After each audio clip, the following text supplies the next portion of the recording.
네니의 애플 앤 프룬의 파이. 시간 45분. 오븐은 350도까지 가능한 것으로. 재료는 물 1컵, 밀가루 1컵, 버터 1컵, 달걀 3개, 설탕, 사과 4개, 말린 자두 1컵, 쥐약 5큰술. 우선 물, 버터, 설탕을 냄비에 넣고 끓입니다. 끓기 시작하면 밀가루를 넣고 저으세요. 반죽이 될 때까지 약한 불에서 저어준 후 달걀을 넣고 부드러워질 때까지 섞어줍니다. 파이 트레에 기름을 두른 후 팬의 바닥과 측면에 반죽을 깔고 파이 윗부분의 모양을 내기 위해 잘라줍니다. 사과와 자두를 따뜻한 물에 넣어주세요. 자두의 경우 하룻밤 쥐약에 담그는 것이 가장 좋습니다. 쥐약은 천물점에서 파는 걸 사시면 됩니다. 준비된 사과와 자두를 파이 위에 얹고 달콤한 주스를 붓습니다. 주스는 쥐약의 맛을 감춰주거든요. 비소 타르트가 남아있으면 설탕과 함께 적당히 넣어주세요. 파이를 예열된 오븐에 45분 동안 넣어주세요. 가끔 확인하시는 것도 잊지 마시고요. 45분 후 오븐에서 갓 나온 파이에 설탕을 뿌려주면 완성! 앞서 보신 레시피는 독극물로 범죄를 저지른 네니 도스라는 여성을 풍자하기 위해 쓴 많은 글 중 하나입니다. 1905년 11월 미국 엘라베마주의 애니스톤에서 태어난 낸시 헤이즐. 지인들은 그녀를 애칭인 네니라 불렀습니다. 네니가 7살 때 친척집에 방문하기 위해 기차를 타고 가던 중 갑작스런 정차로 인해 그녀는 앞좌석에 있는 쇠막대기에 머리를 부딪혀 부상을 입게 됩니다. 그 후 몇 년 동안 그녀는 심한 두통과 우울증에 시달렸고, 후에 네니의 가족들은 그녀가 저지른 범행의 이유가 이때 머리를 부딪혔기 때문이라 주장하기도 했습니다. 그녀의 아버지는 엄격한 가부장적 남성으로 자신의 자녀들이 학교에 다니는 것보다 농장에서 일을 하는 것을 중시하는 사람이었습니다. 또한 자녀들이 화장이나 매력적인 옷을 입는 것을 금지시켰고, 파티를 비롯해 사회적 행사에 참여한 것 역시 반대합니다. 그는 그것이 남자들의 성추행을 막는 최선의 방법이라 생각했습니다. 하지만 이러한 억압은 되려 네니에게는 독이나 마찬가지였을 겁니다. 아버지는 그녀의 모든 행동을 억압하려 했고, 그것은 결혼 역시 마찬가지였습니다. 당시 아버지가 내건 조건은 평소 아는 인물이어야 하고 미혼이며 가족이 적어야 한다였습니다. 그녀는 직장 동료였던 찰리 브래그와 아버지의 허락하에 4개월간 연애 끝에 결혼을 하게 됩니다. 찰리는 홀 어머니를 모시고 사는 남성이었는데, 네니는 시어머니와 한 집에 살게 되면서 자주 싸웠고 그로 인해 많은 스트레스를 받게 됩니다. 그녀의 스트레스는 4년간 4명의 딸을 낳으면서 더욱 강해졌고 술과 담배에 의존하는 삶을 살았습니다.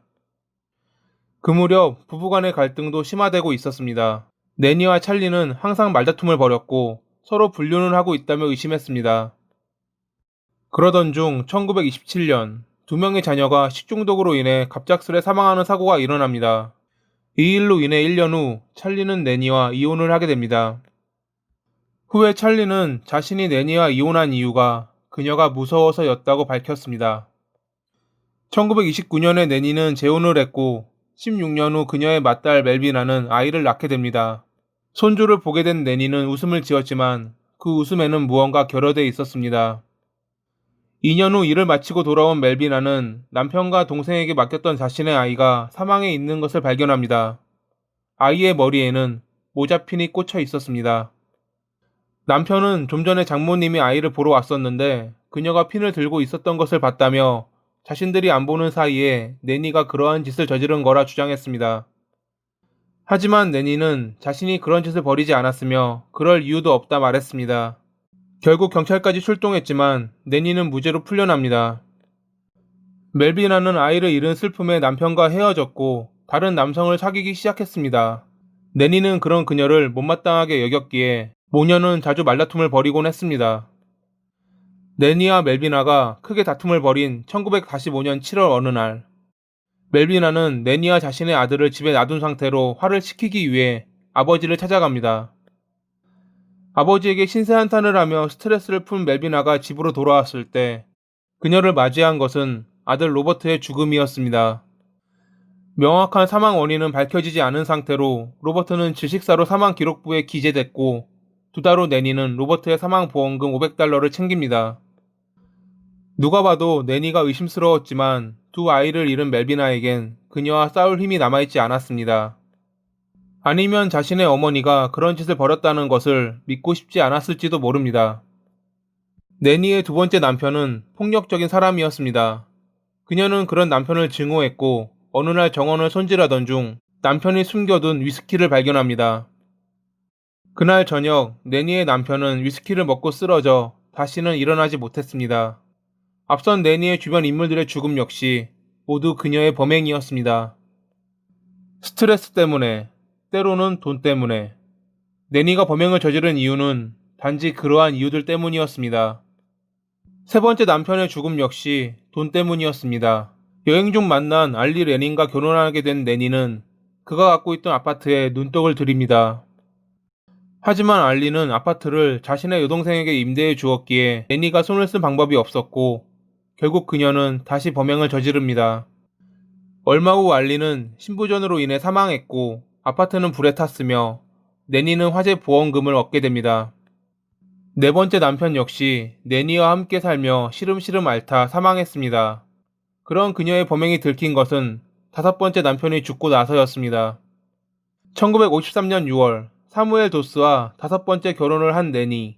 1954년 9월에 사무엘은 독감 증세로 인해 병원에 입원을 하게 됩니다. 담당 의사는 사무엘이 독감이 아닌 감염 증상이 있다 말하며 아직은 미미한 편이기에 평소 먹는 것에 조심하고 통원 치료를 받으라 진단했습니다. 그렇게 10월 5일에 태어난 사무엘은 10월 12일에 사망했고 다음날 내니는 사무엘의 사망 보험금을 보험사에 요청합니다. 가장 먼저 의심을 했던 인물은 사무엘을 진단했던 담당이었습니다. 사무엘이 이렇게 갑작스레 사망할 정도로 몸이 허약하지 않았기 때문이었죠. 결국 담당인은 사망 원인을 알 수 없다 기록하며 법적으로 부검이 가능하게 했고 사무엘의 몸에서 대량의 비소를 발견합니다. 한동안 감염 때문에 다른 이들과 접촉하지 않았던 사무엘과 항시 같이 있을 수 있던 인물은 내니뿐이었습니다. 그렇게 내니는 유력 용의자로 체포됩니다. 체포 당시 그녀는 지속적으로 웃었다고 합니다. 그 웃음은 전에 보여주었던 무언가 결여된 웃음이었습니다. 신문 당시 내니는 자신의 모든 범죄를 자백하면서도 웃음을 그치지 않았기에 언론에서는 그녀를 웃는 할머니, 즐거운 과부라 불렀습니다. 어떤 이들은 그녀가 자신의 범행을 정신 이상의 소행으로 보이기 위해 웃음을 그치지 않았다 주장하지만 이것은 알 수 없습니다. 1955년 5월 17일에 내니는 종신형을 선고받습니다. 그녀가 저지른 범행치고는 너무 가벼운 형벌이었습니다.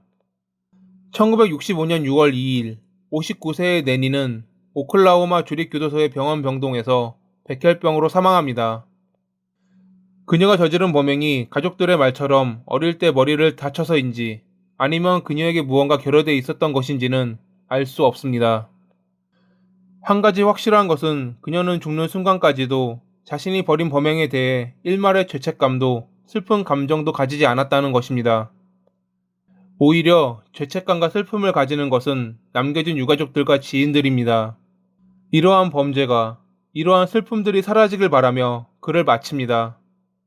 오늘도 봐주셔서 감사합니다.